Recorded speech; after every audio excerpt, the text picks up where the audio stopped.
Welcome to Level 2, Lesson 2. My name is RIA the Trader from TradingWing.net. In this lesson, you will learn about the critical differences between a market correction and a market crash. So let's get started.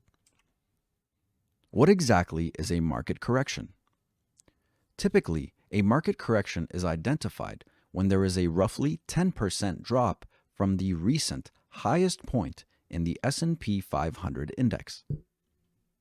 A critical aspect of corrections is that they occur over several days, weeks, or months and are considered inevitable and quite common.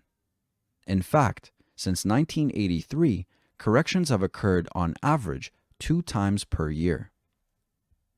When looking at the recovery time from the start of the correction, recovery takes roughly 3 to 6 months. Looking at the image provided on your screen, you will see a recent market correction in 2021. As you can see, the market correction happened over several days and dropped roughly 10.62%. The recovery, on the other hand, took roughly 80 days. So what exactly causes a market correction? There are several reasons for a market correction to occur. For example, a slow or shrinking economy. This is a solid, fundamental reason for the market to decline. If the economy is slowing or entering a recession, or investors are expecting it to slow, companies will earn less, so investors bid down their stocks. Another cause of a correction could be fear. In the stock market, the opposite of greed is fear. If investors think the market is going to fall, they'll quit buying stocks, and sellers will have to lower their prices to find takers, also known as buyers. And finally, another cause for a correction could be the lack of spirit. As they see the chance for profits, people jump into the market, pushing stock prices up. This is the spirit to make profit. However, when that spirit does disappear, prices typically tend to move down. So to conclude, a correction is caused by any event that can lead to panic selling. Now let's talk about market crashes. What exactly is a market crash? A market crash is identified by first seeing a roughly 10% drop from the recent highest point in the S&P 500 index.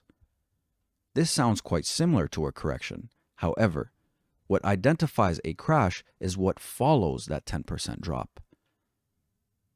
When looking at a crash, the move down in the market occurs over a few days rather than a few weeks or months.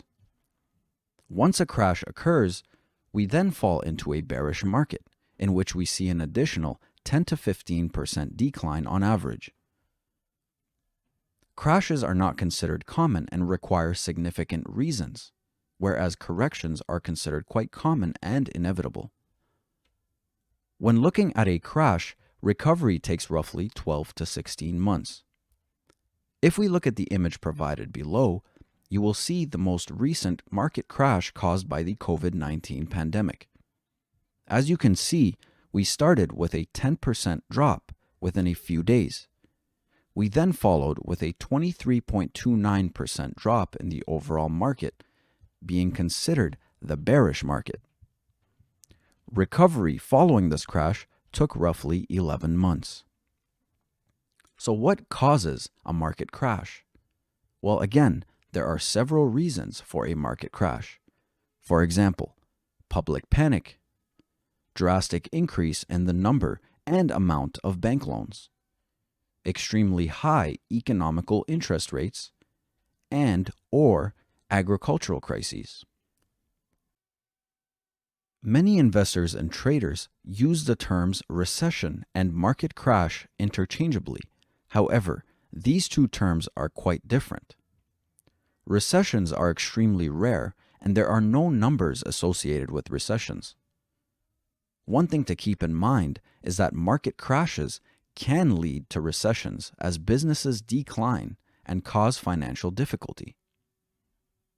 So what exactly do you do if we did enter a recession? Again, many traders and investors choose to hold cash and avoid investing in trading. However, other traders and investors focus on recession-friendly sectors, such as the healthcare sector or utility sector. And that concludes this lesson.